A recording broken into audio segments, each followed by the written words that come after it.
Hey, welcome back. It's Nolan Mathias, and today I'm discussing 7 things I wish I'd known in my 20s about getting a mortgage. And the reason why we're talking about these things is because we see it so often.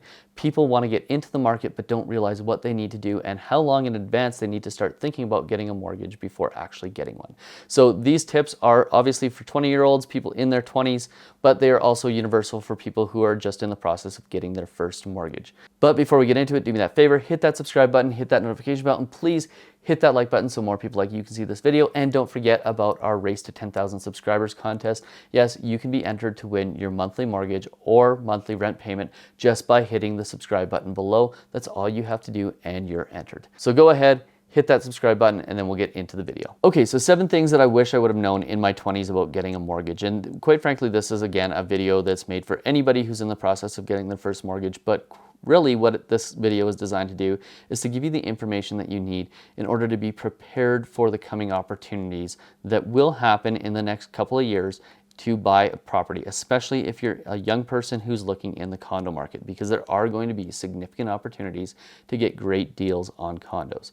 So what I want to do with this video is hopefully give you the tools that you need in order to start thinking about what you need to do to get a mortgage down the road and make sure that you're prepared so that when you do decide that you want to get a property, you can. Now, I do know what some of you are thinking. I'm going to be a renter for the rest of my life. Getting into the market's too tough. It costs too much. I don't have a down payment, all of those things. Trust me, anybody who thinks that they aren't going to get into the market usually finds themselves in a situation where they want into the market significantly sooner than what they thought they would. And things that happen in life, you have a shitty landlord, or you get into a relationship, or something happens that makes you want to get out of the rent race and get into the home ownership race. Well, all you have to do that is make sure that you're taking the right steps early so that when the time comes and you're ready, you're prepared to hit that buy now button and buy that house. All right, I know you don't buy a house on Amazon, you don't hit the buy now button. Maybe in 20 years, 10 years, 5 years, who knows, that'll be a thing. But you get what I'm saying. When the time comes that you want to buy a house, we want you to be ready. And these are 7 things that will help you get ready for that. So let's get into it. Let's start with number 1.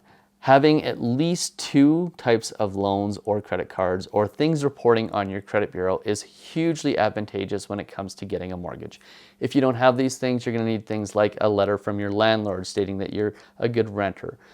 Things like utility bills proving that you've paid bills over time. Cell phone bills showing that you've been able to manage your payments on your cell phone bills. Providing those types of documents can be erroneous, it can be hard. Depending on if you have a good relationship with your landlord, it can be difficult. So the easiest way to avoid all of that stuff is to get at least 2 forms of credit. And the simplest way to do that is go and open a bank account, and quite often you will be offered a free credit card to go along with it. Now make sure it's a no-fee credit card, but once you've got it, take it once a quarter, once a month, however often you want to use it. Go ahead and put groceries on it or a tank of gas, pay it off immediately, and just allow your credit to build. Now, the second thing I wish I would have known about getting a mortgage is the quickest way to get yourself in trouble and get into debt is by not paying off your credit cards every month.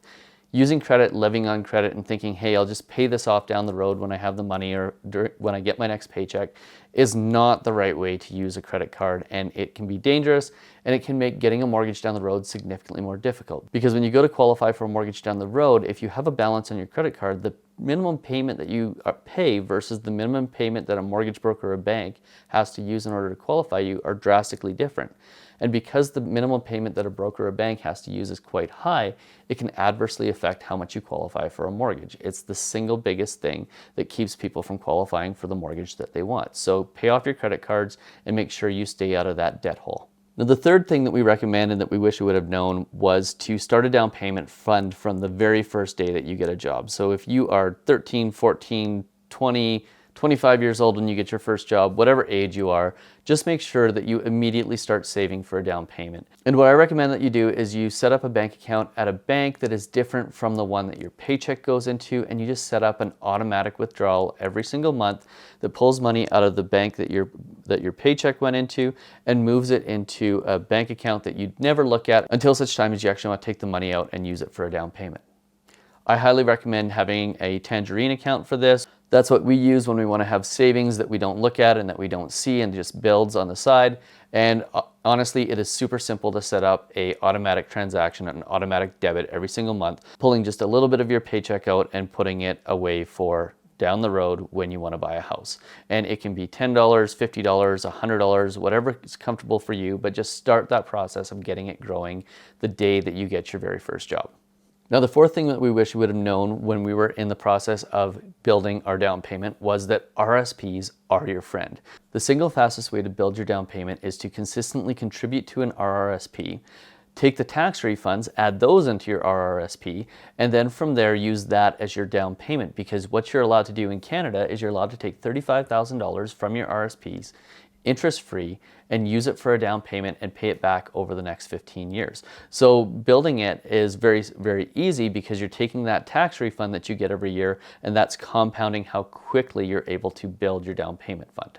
The other thing you can do with respect to your RSP is to get an RSP loan. Now, this becomes a form of forced savings where you're basically making a loan payment in order to fund your RSP, but that will allow you to make a big RSP contribution in January or February, and then ultimately get that big tax refund in April, which will allow you again to grow that down payment fund significantly faster. And of course, you want to have that money invested.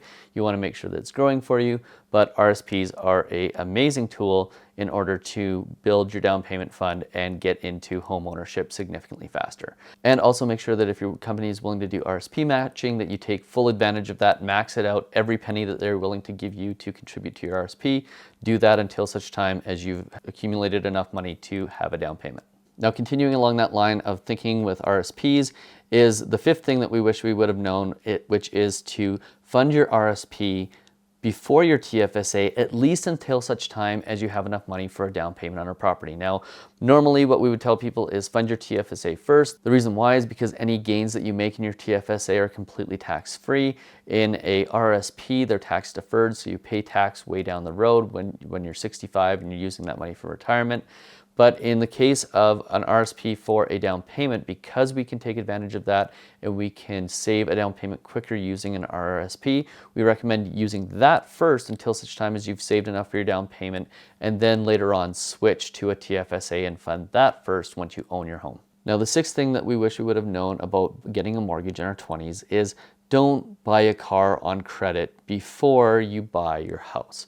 The reason why is because car loans can be quite big, and they don't look at your income in the same way that a mortgage broker or a bank will look at it when you're qualifying for a mortgage. Basically, pretty much any car you want to buy as a 20-year-old, they will sell to you as long as they think that you have some sort of chance of being able to make the payments. And sometimes that can mean that you've got 40, 50, 60% of your income going towards your car payment. So avoid purchasing a car on credit before you get a mortgage, because what you don't want it to do is affect how much you qualify for. Buy your first car in cash, drive it until such time as you've purchased a property, and then once you've purchased a property, then go and get the car that you want on credit if that's something that you really want to do. We don't necessarily believe in buying cars on credit because we just think it's a bad investment, but if it is something that you are absolutely going to want, you're going to want that brand new, shiny new vehicle someday, wait until after you've bought a house and gotten a mortgage, and work with your mortgage broker as well. Ask them, how big of a car payment do you think I can have before it starts affecting how much I qualify for a mortgage? And the seventh thing that we wish we would have known about getting a mortgage in our 20s, and this isn't something that we necessarily wish that we would have known, because I was in the industry when I was 20 years old. My wife was in the industry when she was 25 or 26, so we spent a lot of our 20s actually as mortgage brokers. But what we see a lot of people, and what we wish a lot of people would know, is that when you go to get a mortgage, definitely make sure you consult a mortgage broker. It's 2021. The conversation about whether or not you should get a mortgage through a bank or a mortgage broker is over. Banks do banking really, really well. That means accepting your money and allowing you to distribute it. Mortgage brokers do mortgages really, really well. There's really no competition there. But what we do recommend is that when you go to get a mortgage broker, just don't do like the online Google thing and go and find a mortgage broker that way, because there's traps out there, especially things like discount mortgages and super low rates. No, instead, find the people that you know who have already bought a home. Ask them how they got their mortgage, where they got it from, who they got it from, and then find the ones that have had great experiences with mortgage brokers and interview those mortgage brokers for the job of helping you find your first mortgage. And what you're looking for is not somebody who focuses on rates, but who is focused on what your future needs are. So how long are you going to live in this first home? When do you think you'll want to move? Are kids on the way? Are you getting in a relationship? Are you going to be getting into a relationship? What are the things that are going to change that could change your mortgage needs down the road? And if you do that, you find a mortgage broker through somebody that you know, somebody that you trust, and therefore you create a relationship with that mortgage broker that is built on trust, your experience will be significantly better. And if you can't do that, if you don't want to do that, by all means, in the comment section below, you can always connect with us there. You can also connect with us via our website, and we'd be happy to help you as well. So those are the 7 things I wish I knew in my 20s about getting a mortgage. I hope that you found this video useful and it's given you some good tools on the path to home ownership. And again, do me that favor, hit that subscribe button, hit that notification bell, and hit that like button so more people like you can see this video. And also, if you didn't hit that subscribe button before, don't forget about our Race to 10,000 Subscribers contest. Cheers, we'll see you on the next video.